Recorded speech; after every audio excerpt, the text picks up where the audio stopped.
Hello, good morning students and welcome back to online classes of Royal International School. This is our SST class for class 7th and in this video we will continue our third chapter, the Delhi Sultanate. As I told you that Sultanate period started from 1206 to 1526 क्योंकि ये जो period है इसको कहा जाता है सल्तनत period या दिल्ली सल्तनत पीरियड. ड्यूरिंग द सल्तनत पीरियड देयर वर 5 डायनेस्टीज़ जो कि मैं पहले ही बता चुकी हूँ कि दिल्ली सल्तनत में टोटल 5 डायनेस्टीज़ हैं और फर्स्ट डायनेस्टी जो थी वो थी slave dynasty. The first dynasty of सल्तनत period was slave dynasty and we have also discussed about the rulers of slave dynasty. इसके रूलर्स को भी हम पढ़ चुके हैं. विच वर कौन कौन से थे वो? They were Qutbuddin Aibak,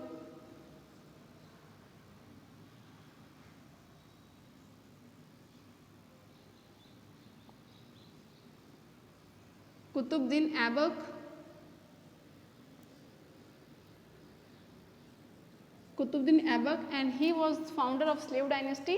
Qutbuddin Aibak started construction of the Qutub Minar and next ruler of slave dynasty was Iltutmish. Iltutmish इसका नेक्स्ट रूलर था इस डायनेस्टी का. Iltutmish completed construction of Qutub Minar. Third जो बनी थी Razia Sultan. Iltutmish had sons but they were not capable to become the sultan. वो इतने capable नहीं थे या इतने एबल नहीं थे कि सुल्तान बन सके. That's why Iltutmish chose his daughter for the post of sultan. और सुल्तान के लिए इन्होंने जो नेक्स्ट सक्सेसर जो बनाया वो अपनी बेटी रज़िया को बनाया था. लेकिन जो जर्नल्स थे यानी कि जो नॉबल थे वो एक्सेप्ट नहीं कर पाए थे एक फ़ीमेल रूल को कि एक फ़ीमेल होकर के वो हम पर रूल करे और हम पर ऑर्डर चलाए. ये जो नॉबल्स थे वो एक्सेप्ट नहीं कर पाए and she was killed in a battle near of Delhi. और दिल्ली के एक पास में एक बैटल हुआ उसमें उसको मार दिया गया. नंबर 4 जो रूलर बने थे वैसे तो इसके जो ब्रदर है यानी कि इल्तुतमिश का एक बेटा था नसीरुद्दीन महमूद, वो रूलर बना था. But he was not as capable, वो इतना कैपेबल नहीं था. तो उसका जो नॉबल था जनरल जिनका नाम था गयासुद्दीन बलबन, उन्होंने एडमिनिस्ट्रेशन पर पूरा कंट्रोल कर लिया था और वो क्या बन गए थे नेक्स्ट रूलर. वही बने थे लंबे पीरियड के लिए जिनका नाम था गयासुद्दीन बलबन. और हम लोगों ने इन 4 रूलर्स के बारे में डिस्कस्ड हमारे लास्ट वीडियो में कर लिया था. गयासुद्दीन बलबन के बारे में इन्होंने एक प्रैक्टिस स्टार्ट की थी सजदा एंड फिबोज. सजदा मीन्स बो in front of sultan and kissing his feet, और उनके पैरों को चूमना. बट जो जनरल लोग थे उन्होंने इस प्रैक्टिस को इस्लामिक नहीं माना क्योंकि सजदा करना किसी एक के आगे वो सिर्फ और सिर्फ ऑल माइटी गॉड के सामने ही सजदा करना मानते हैं.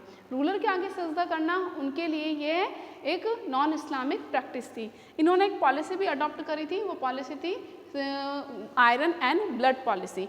Iron and blood policy means कि जो एनिमी है उसको किल करना एंड हिज वाइफ या उनकी जो वुमेन और चिल्ड्रन हैं उनको एनस्लेव करना, वो गुलाम बनाना.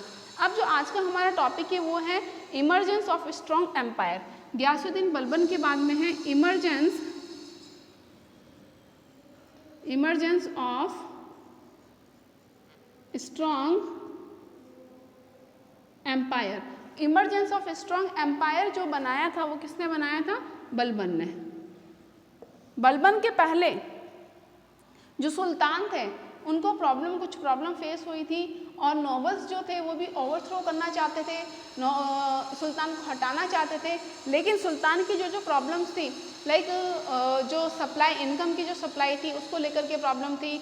मंगोल्स के इन्वेजन की प्रॉब्लम फेस करनी पड़ती थी सुल्तान को.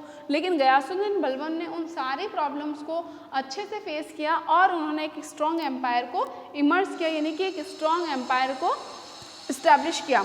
Now take out page number 37. In the early phase of Delhi Sultanate, the sultans were satisfied with their control over fortified town.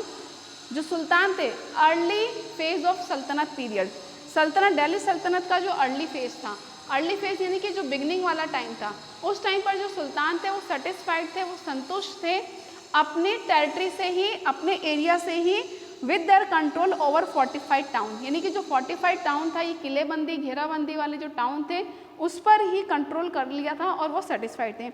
And did not make many efforts to move out of safety to control the hinterland, और उन्होंने कभी किसी तरीके की कोई कोशिश नहीं की to move out of the safety, यानी कि सेफ्टी से बाहर निकलने की, यानी कि अपना जो सुरक्षा चक्र था और उससे बाहर निकलने की उन्होंने कोशिश नहीं करी और कभी रिस्क लेने की कोशिश नहीं करी, और इन्होंने कोशिश नहीं करी to control the hinterlands.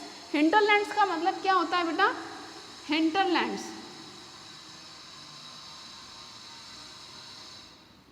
Hinterlands का मतलब होता है रिमोट एरियाज, रिमोट एरियाज, यानी कि अपने किंगडम से जो दूर एरियाज थे, जैसे साउथर्न एरियाज की तरफ, वेस्टर्न एरिया की तरफ, ये लोग आने की इन्होंने कोशिश नहीं करी और ये अपने 45 टाउन पर कंट्रोल करके खुश थे। Thus the supplies for the cities were heavily depends upon trade, tributes and plunder, यानी कि जो सप्लाईज थी, यानी कि जो इनकम थी इनके किंगडम की, वो सिर्फ क्या थी? और ट्रेड, यानी कि व्यापार से ये लोग, इनकी इनकम होती थी। ट्रिब्यूट यानी कि कोई टैक्स वगैरह, कोई दान वगैरह जब दे देते थे तो इनसे इनकी इनकम होती थी। प्लंडर और लूट से इनकी इनकम होती थी। This however had to lead a various other problem, और इसके अलावा कुछ अदर प्रॉब्लम्स भी सुल्तान को फेस करनी पड़ी। वो क्या थी? Difficulty in controlling the capture territories that were far away from the fortified towns of sultan. सुल्तान का जो फोर्टिफाइड टाउन था उससे बहुत दूर अगर कोई कैप्चर्ड एरिया हो जाता था, जैसे बहुत दूर जाके सुल्तान ने किसी एरिया को कैप्चर कर लिया है, तो उस पर कंट्रोल रखना ये एक प्रॉब्लम थी। किसकी? सुल्तान की। दूसरी प्रॉब्लम ये थी the Mongols were also a constant threat to sultan's authority, और मंगोल्स का आक्रमण भी लगातार सुल्तान को डराए हुए था, सुल्तान के लिए प्रॉब्लम बनी हुई थी। द नॉबल्स एंड जनरल्स, दूसरी बात, जो नॉबल्स थे यानी कि जो मंत्री थे, जो जनरल्स थे, जो सामंत लोग थे, वो इस चीज़ के लिए तलाश कर रहे थे कि कब उनको मौका मिले to establish their authority and overthrown the sultan. Noble and general were also looking for the opportunity to control over the administration and overthrow the sultan, सुल्तान को हटाने की। तो इन सारी प्रॉब्लम को गयासुद्दीन बलबन ने अच्छे से डील किया। And the later strong ruler, और जो बाद का जो स्ट्रॉन्ग रूलर्स थे of the slave dynasty like Ghiyasuddin Balban effectively dealt with this type of problem, इस तरह की प्रॉब्लम को उन्होंने अच्छे से फेस किया। And he was and were able to establish a strong empire, और अपना एम्पायर, स्ट्रॉन्ग एम्पायर इस्टेब्लिश करने में सक्सेस रहे। तो इमर्जेंस ऑफ स्ट्रॉन्ग एम्पायर में हमने ये पढ़ा कि later rulers of slave dynasty, slave dynasty के जो बाद के रूलर्स थे, in which we can include Ghiyasuddin Balban, they succeeded faced problems, उन्होंने सुल्तान की प्रॉब्लम्स को अच्छे से फेस किया, जो प्रॉब्लम सुल्तान फेस कर रहे थे, and they successfully establish a strong empire, और उन्होंने अपना एम्पायर है वो स्ट्रॉन्ग एम्पायर इस्टेब्लिश किया। We have completed this 4 rulers in slave dynasty. Now we are going to start a new dynasty. नई डायनेस्टी कौन सी? खिलजी डायनेस्टी। खिलजी डायनेस्टी में हम लोग 2 रूलर्स पढ़ेंगे, अलाउद्दीन खिलजी और जलालुद्दीन खिलजी।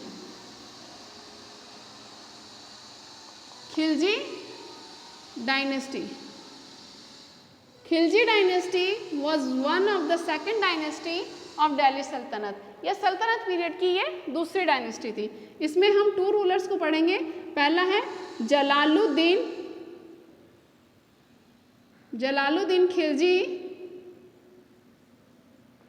और सेकंड है Alauddin Khilji. Alauddin Khilji was successor Jalaluddin Khilji, and he was also nephew of Jalaluddin Khilji. Jalaluddin Khilji का भतीजा था और सन इन लॉ भी था। Let's start Khilji dynasty. The Khilji ruled for 3 decades. Khilji dynasty यानी कि खिलजी के रूलर्स ने 3 डिकेड्स रूल किया था। 3 डिकेड्स का मतलब क्या होता है? 30 years। 3 decades means 30 years। 1 decade 1 decade mean 1 decade का क्या मतलब होता है 10 ईयर्स, तो 3 डिकेड्स का मतलब क्या हो गया 30 ईयर्स। तो खिलजीस ने यानी कि खिलजी डायनेस्टी के रूलर्स ने जो रूल किया था वो 30 ईयर्स किया था, 30 साल तक इन्होंने रूल किया। They were very ambitious and wanted to expand the empire, ये बहुत ही महत्वाकांक्षी रूलर थे दोनों ही, और ये अपना एम्पायर एक्सटेंड करना चाहते थे। They were able rulers, good administrator, worked for all around development the empire, ये एबल रूलर थे, काफ़ी योग्य, एडमिनिस्ट्रेशन में भी गुड थे, और इन्होंने अपने एम्पायर को डेवलप्ड करने के लिए सभी काम किए। They consolidated a huge empire and introduced market control policy, इन्होंने एक बड़ा ह्यूज यानी का मतलब होता है विशाल एम्पायर को कंसोलिडेटेड किया, स्टैब्लिश किया, और इन्होंने मार्केट कंट्रोल पॉलिसी जैसी पॉलिसीज को स्टार्ट किया। मार्केट कंट्रोल पॉलिसी स्टार्ट जो की थी, जो इंट्रोड्यूस की थी, वो अलाउद्दीन खिलजी ने की थी। About this policy we will discuss in our next video, but today we are going to discuss about the Jalaluddin Khilji. Jalaluddin Khilji was the founder of Khilji dynasty. ये खिलजी डायनेस्टी का founder था। He was a tolerant and capable ruler and was able to deal with Mongol threat to a certain extent. यानी कि इन्होंने Mongol threat, Mongol के आक्रमण को भी अच्छे से डील किया, अच्छे से फेस किया। ये कैपेबल और एक टॉलरेंट रूलर था। हिज नेफ्यू, और इसका जो नेफ्यू था Alauddin Khilji, led a successful expedition against Devagiri, और इन्होंने देवगिरी के अगेंस्ट जो कि साउथन में आता है एक सक्सेसफुल मिलिट्री एक्सपेंडिशन किया, and use the wealth attend to overthrown the kill him, और वहाँ की वेल्थ को इन्होंने अटेंड किया, लिया, और वहाँ कि जो राजा था उसको ओवरथ्रो करके उसको मार दिया। यानी कि अलाउद्दीन खिलजी ने देवगिरी पर एक सफल आक्रमण किया था। अलाउद्दीन खिलजी के बारे में हम और ज़्यादा डिटेल में पढ़ेंगे हमारे नेक्स्ट वीडियो में। तो आज हमने देखा कि जो स्लेव डायनेस्टी के लेटर रूलर्स जो थे, बाद के जो रूलर्स थे like Ghiyasuddin Tughlaq, they succeeded to establish strong empire, वो स्ट्रॉन्ग एम्पायर को एस्टैब्लिश करने में सक्सेस रहे थे। खिलजी डायनेस्टी को एस्टैब्लिश करने वाले जो फाउंडर थे वो थे जलालुद्दीन खिलजी। जलालुद्दीन खिलजी के बाद जो रूलर बने अलाउद्दीन खिलजी बने। अलाउद्दीन खिलजी ने मार्केट कंट्रोल पॉलिसी को इंट्रोड्यूस करवाया था, एंड इसका जो सक्सेस था expenditure toward the Devagiri, Devagiri की तरफ इनका एक सफल आक्रमण था, and he attended the wealth, और उसकी वेल्थ को इन्होंने अटेंड कर लिया, कब्जा कर लिया, and killed the ruler of Devagiri. इसके अलावा हम इनके और भी एम्पायर एक्सटेंड के बारे में पढ़ेंगे नेक्स्ट वीडियो में। Till then bye bye, stay home and stay safe.